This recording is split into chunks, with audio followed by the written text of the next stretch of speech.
আসসালামু আলাইকুম, আপনারা কেমন আছেন? ছাদ বাগানে একটি বুনো ফুল গাছ যে এত সুন্দর হতে পারে তা কল্পনার বাহিরে।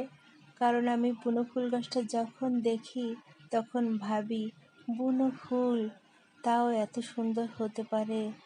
এটা আসলে না দেখলে, চোখে না দেখলে বোঝা যাবে কোনো উপায় নাই যে এটা বুনো ফুল গাছ।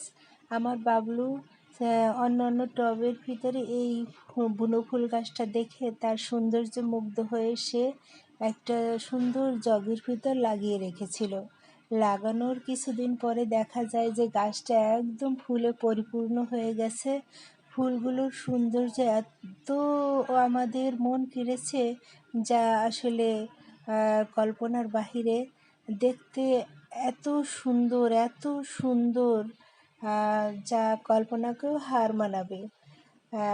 এটা মূলত আমার বাবলু গাছটা দেখেই খুব পছন্দ হয়েছিল, যার ফলে সে সুন্দর করে জগে করে লাগিয়ে দিয়েছে। লাগানোর ফলে আল্লাহর রহমতে গাছটা অনেক সুন্দর হয়েছে।